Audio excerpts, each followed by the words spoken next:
Bonjour à tous, je m'appelle Mickaël Zonta, je dirige la société investissementlocatif.com et aujourd'hui je voudrais aborder une question récurrente dans le petit monde de l'immobilier, c'est vous dire la vérité sur la location saisonnière, la location de courte durée.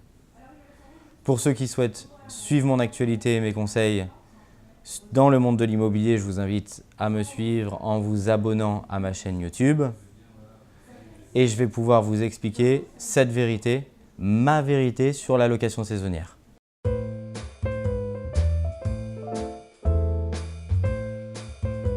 En premier lieu, quel est le vrai rendement de la location saisonnière? C'est ce que j'ai appelé et que j'ai théorisé la course à la rentabilité.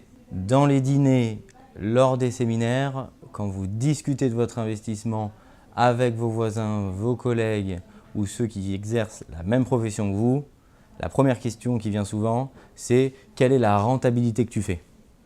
Et à ce moment-là, drame à celui qui sort le chiffre, puisque que vous fassiez 8, 9, 10, 12, 14% de rentabilité, si celui en face de vous vous dit « moi je fais 15% de rentabilité », à ce moment-là précis, vous avez l'impression que votre investissement est raté et que c'est nul.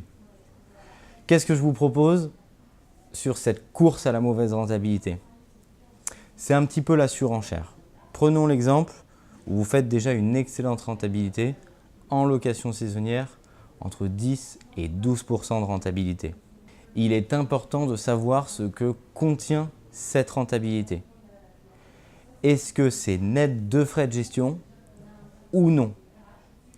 En effet, lors d'une location longue durée, si vous souhaitez déléguer la gestion locative de votre appartement, les frais de gestion sont de l'ordre de 7% et vous pouvez donc rapidement calculer combien vous percevez net de frais de gestion. Dans le cadre d'une location saisonnière, cela est beaucoup plus difficile à calculer. En effet, les frais de gestion sont tout d'abord beaucoup plus élevés. C'est normal, le travail est plus conséquent. Heureusement que la rentabilité de départ est donc supérieure à la longue durée. Je vous invite à calculer sur une rotation moyenne quelle est votre rentabilité nette de frais de gestion. En effet, le ménage, les check-ins, c'est-à-dire l'arrivée de vos locataires pour les faire entrer dans l'appartement, les check-out, la même chose mais pour les faire sortir de l'appartement, vont vous générer des frais importants. Vous devez également penser comme un hôtelier. Les ampoules, les petites réparations, les cadres au mur, les étagères, vous allez devoir à chaque fois présenter un appartement impeccable sur le marché. Sauf dégradation volontaire, il n'y a pas de charge locataire. Vous supporterez donc l'intégralité de ces frais. Je vous invite à ne pas les minorer car cela devient quelquefois beaucoup moins intéressant qu'une location longue durée. Élément également essentiel à prendre en compte, la rotation de vos locataires. En effet, plus la durée est courte, plus vous allez avoir de check-in, de check-out et de ménage, puisqu'il va falloir faire intervenir un prestataire de façon plus nombreuse à l'intérieur d'un même mois de location saisonnière que si la personne louait l'appartement pendant un mois entier. Cela va donc augmenter vos frais. Privilégiez donc les longs séjours de manière à ne pas voir votre rentabilité s'écrouler. Dernier point que je voulais aborder, lorsque le locataire reste longtemps dans l'appartement, dans le cadre d'une location longue durée, ce dernier a tendance à être beaucoup plus soigneux dans l'appartement et c'est humain parce qu'il va conserver cet appartement pendant plusieurs mois ou pendant plusieurs années.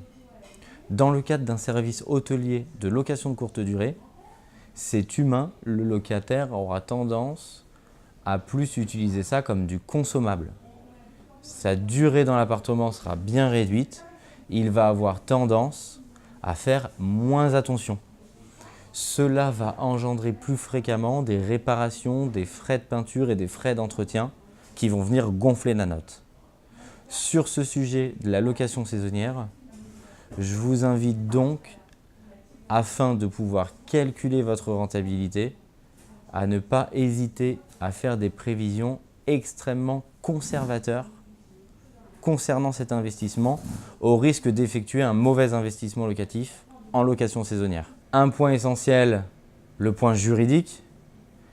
Suivant si la location saisonnière est dans une ville de plus de 200 000 ou moins de 200 000 habitants, cela nécessitera l'accord ou non de la mairie. Veillez également, second point, à prendre en compte le règlement de copropriété. En effet, ce dernier peut stipuler par la négative l'interdiction d'effectuer de la location saisonnière au sein de l'immeuble. Veillez également à prendre en compte le facteur humain à l'intérieur même de votre copropriété, même si ces deux précédents points étaient validés, à savoir vérifier que ce type de location dans votre immeuble ne va pas générer de fortes nuisances. Si vous habitez en étage élevé sans ascenseur et si vos voyageurs prennent donc l'escalier et traînent leurs valises, cela risque par exemple d'effectuer une nuisance importante qui va amplifier et créer une vraie zone de frottement avec les copropriétaires et vos voisins. Veillez à ne pas occulter bien entendu le côté juridique et la légalité de la commercialisation de votre bien. Enfin, dernier point que je voulais aborder avec vous, c'est le taux de remplissage. Il est important de minorer ce taux de remplissage. En effet, vous êtes dans un service hôtelier. Comme un hôtel, vous ne serez pas plein à 100% lors des 365 jours de l'année.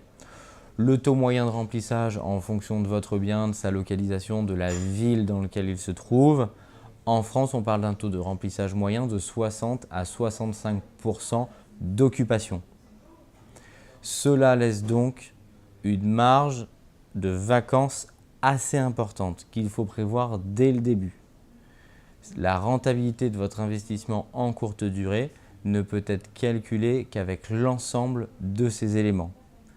Je vous invite à être volontairement pessimiste afin d'avoir plutôt une très bonne nouvelle en fin d'année.